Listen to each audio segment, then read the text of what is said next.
Hello everyone, I'm Therese Kalisha and I will be discussing how Anton Chekhov addresses the theme of materialism within marriage in his drama The Proposal. The beginning of the play shows Lomov coming to the house of Chubukov dressed in very formal clothing as if paying a visit on New Year's Eve.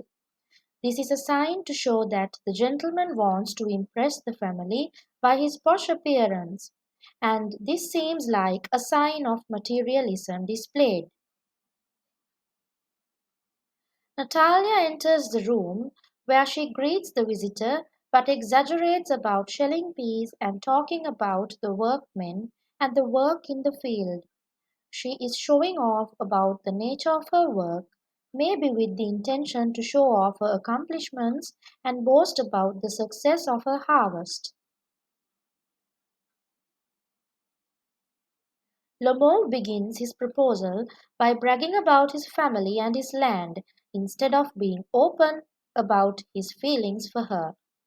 A normal person would first say that he had been interested in the lady and had developed loving feelings for her and had wanted to come and ask for her hand, instead of first talking about his wealth.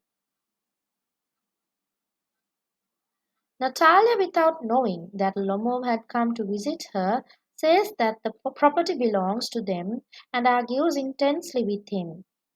She states that the oxen meadows belongs to them and insults Lomov's family.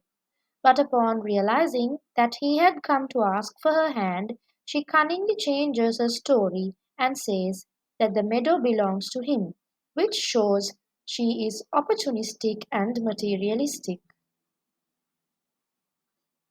Chubukov also calls Lomov a fool, villain, scarecrow, and an intruder during the argument. But later, when he realizes that his daughter wants to marry Lomov, he changes his behavior. Chubukov also thinks that the daughter is a burden and has to be given soon in marriage. This proves that he is very opportunistic and materialistic. After having a big argument, Natalia fails to learn from the experience and starts another argument about whose dog is superior.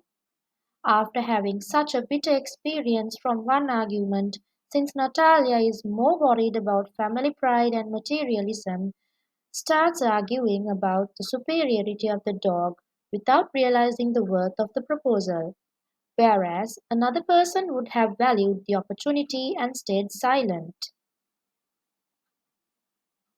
During their argument about the dogs, both characters speak highly of themselves and their possessions, using the debate to show off their worth and superiority. These arguments about ownership of property and dog breeds show that the people are very egocentric and materialistic. This behavior is contrast to normal behavior. In conclusion, I would like to say that the marriage proposal shows that marriage is more defined as a materialistic transaction more than genuine affection through characters who quarrel over land, dogs, and pride rather than expressing love and genuine feelings. Thank you.